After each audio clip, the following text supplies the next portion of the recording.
Chapter 43. Alma and his sons preach the word. The Zoramites and other Nephite dissenters become Lamanites. The Lamanites come against the Nephites in war. Moroni arms the Nephites with defensive armor. The Lord reveals to Alma the strategy of the Lamanites. The Nephites defend their homes, liberties, families, and religion. The armies of Moroni and Lehi surround the Lamanites. About 74 BC. And now it came to pass that the sons of Alma did go forth among the people, to declare the word unto them. And Alma also himself could not rest, and he also went forth. Now we shall say no more concerning their preaching, except that they preached the word and the truth, according to the spirit of prophecy and revelation. And they preached after the holy order of God by which they were called. And now I return to an account of the wars between the Nephites and the Lamanites, in the 18th year of the reign of the judges. For behold, it came to pass that the Zoramites became Lamanites. Therefore, in the commencement of the 18th year, the people of the Nephites saw that the Lamanites were coming upon them. Therefore they made preparations for war. Yea, they gathered together their armies in the land of Jershon. And it came to pass that the Lamanites came with their thousands, and they came into the land of Antionum, which is the land of the Zoramites. And a man by the name of Zarahemnah was their leader. And now as the Amalekites were of a more wicked and murderous disposition than the Lamanites were, in and of themselves, therefore Zarahemnah appointed chief captains over the Lamanites, and they were all Amalekites and Zoramites. Now this he did that he might preserve their hatred towards the Nephites, that he might bring them into subjection to the accomplishment of his designs. For behold, his designs were to stir up the Lamanites to anger against the Nephites. This he did that he might usurp great power over them, and also that he might gain power over the Nephites by bringing them into bondage.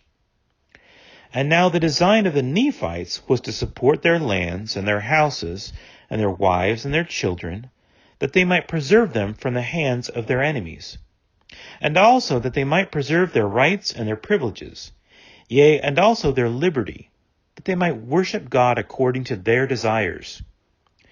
For they knew that if they should fall into the hands of the Lamanites, that whosoever should worship God in spirit and in truth, the true and the living God, the Lamanites would destroy. Yea, and they also knew the extreme hatred of the Lamanites towards their brethren, who were the people of Anti-Nephi-Lehi, who were called the people of Ammon. And they would not take up arms. Yea, they had entered into a covenant, and they would not break it. Therefore, if they should fall into the hands of the Lamanites, they would be destroyed. And the Nephites would not suffer that they should be destroyed. Therefore they gave them lands for their inheritance. And the people of Ammon did give unto the Nephites a large portion of their substance to support their armies. And thus the Nephites were compelled alone to withstand against the Lamanites, who were a compound of Laman and Lemuel, and the sons of Ishmael, and all those who had dissented from the Nephites, who were Amalekites and Zoramites, and the descendants of the priests of Noah. Now those descendants were as numerous nearly as were the Nephites. And thus the Nephites were obliged to contend with their brethren, even unto bloodshed. And it came to pass, as the armies of the Lamanites had gathered together in the land of Antionum, behold, the armies of the Nephites were prepared to meet them in the land of Jershon. Now the leader of the Nephites, or the man who had been appointed to be the chief captain over the Nephites, now the chief captain took the command of all the armies of the Nephites, and his name was Moroni. And Moroni took all the command and the government of their wars. And he was only 25 years old when he was appointed chief captain over the armies of the Nephites. And it came to pass that he met the Lamanites in the borders of Jershon, and his people were armed with swords and with scimitars and all manner of weapons of war. And when the armies of the Lamanites saw that the people of Nephi, or that Moroni, had prepared his people with breastplates and with arm shields, yea, and also shields to defend their heads, and also they were dressed with thick clothing. Now the army of Zarahemnah was not prepared with any such thing. They had only their swords and their scimitars, their bows and their arrows, their stones and their slings, and they were naked, save it were a skin which was girded about their loins. Yea, all were naked, save it were the Zoramites and the Amalekites. But they were not armed with breastplates nor shields. Therefore they were exceedingly afraid of the armies of the Nephites, because of their armor, notwithstanding their number being so much greater than the Nephites. Behold, now it came to pass that they durst not come against the Nephites in the borders of Jershon. Therefore they departed out of the land of Antionum into the wilderness, and took their journey round about in the wilderness, away by the head of the river Sidon, that they might come into the land of Manti, and take possession of the land. For they did not suppose that the armies of Moroni would know whither they had gone. But it came to pass, as soon as they had departed into the wilderness, Moroni sent spies into the wilderness to watch their camp. And Moroni also, knowing of the prophecies of Alma, sent certain men unto him, desiring him that he should inquire of the Lord whither the armies of the Nephites should go, to defend themselves against the Lamanites. And it came to pass that the word of the Lord came unto Alma, and Alma informed the messengers of Moroni, that the armies of the Lamanites were marching round about in the wilderness, that they might come over into the land of Manti, that they might commence an attack upon the weaker part of the people. And those messengers went and delivered the message unto Moroni. Now Moroni, leaving a part of his army in the land of Jershon, lest by any means a part of the Lamanites should come into that land and take possession of the city, took the remaining part of his army and marched over into the land of Manti. And he caused that all the people in that quarter of the land should gather themselves together to battle against the Lamanites, to defend their lands and their country, their rights and their liberties. Therefore they were prepared against the time of the coming of the Lamanites. And it came to pass that Moroni caused that his army should be secreted in the valley which was near the bank of the river Sidon, which was on the west of the river Sidon in the wilderness. And Moroni placed spies round about, that he might know when the camp of the Lamanites should come. And now as Moroni knew the intention of the Lamanites, that it was their intention to destroy their brethren, or to subject them and bring them into bondage, that they might establish a kingdom unto themselves over all the land.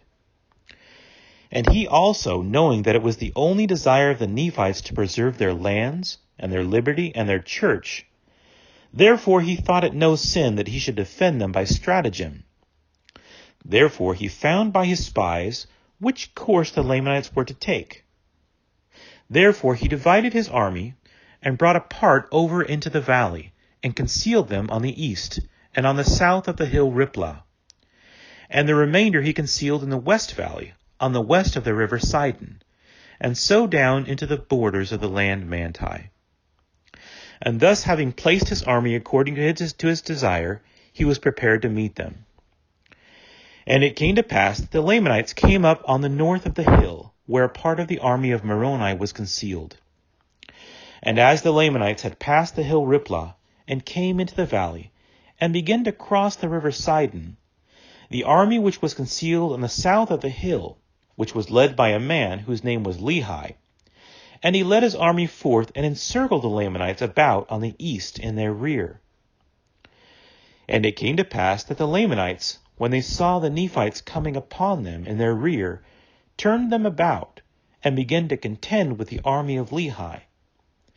And the work of death commenced on both sides, but it was more dreadful on the part of the Lamanites, for their nakedness was exposed to the heavy blows of the Nephites with their swords and their scimitars, which brought death almost at every stroke. While on the other hand, there was now and then a man fell among the Nephites by their swords and the loss of blood, they being shielded from the more vital parts of the body, or the more vital parts of the body being shielded from the strokes of the Lamanites by their breastplates and their arm shields and their head plates, And thus the Nephites did carry on the work of death among the Lamanites. And it came to pass that the Lamanites became frightened, because of the great destruction among them, even until they began to flee towards the river Sidon. And they were pursued by Lehi and his men. And they were driven by Lehi into the waters of Sidon. And they crossed the waters of Sidon. And Lehi retained his armies upon the bank of the river Sidon, that they should not cross. And it came to pass that Moroni and his army met the Lamanites in the valley, on the other side of the river Sidon, and began to fall upon them and to slay them. And the Lamanites did flee again before them towards the land of Manti, and they were met again by the armies of Moroni.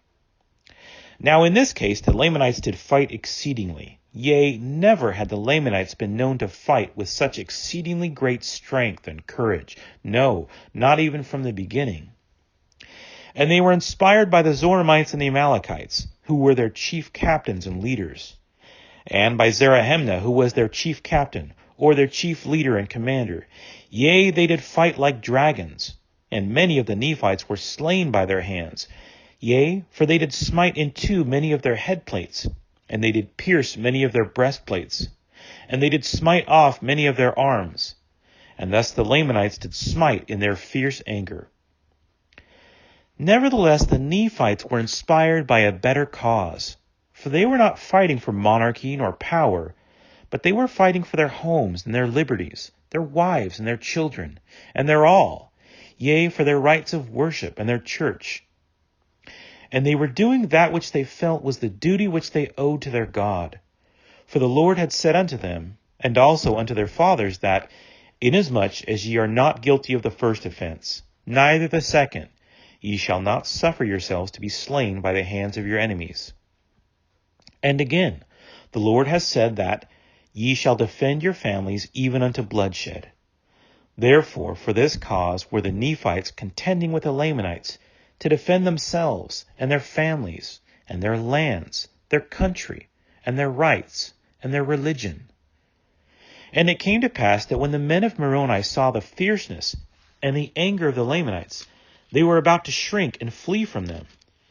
And Moroni, perceiving their intent, sent forth and inspired their hearts with these thoughts, yea, the thoughts of their lands, their liberty, yea, their freedom from bondage. And it came to pass that they turned upon the Lamanites, and they cried with one voice unto the Lord their God, for their liberty and their freedom from bondage. And they began to stand against the Lamanites with power. And in that selfsame hour that they cried unto the Lord for their freedom, the Lamanites began to flee before them, and they fled even to the waters of Sidon. Now the Lamanites were more numerous, yea, by more than double the number of the Nephites.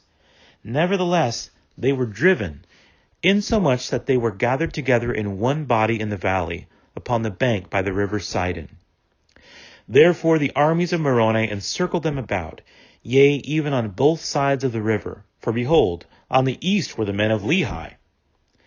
Therefore, when Zarahemnah saw the men of Lehi on the east of the river Sidon, and the armies of Moroni on the west of the river Sidon, that they were encircled about by the Nephites, they were struck with terror.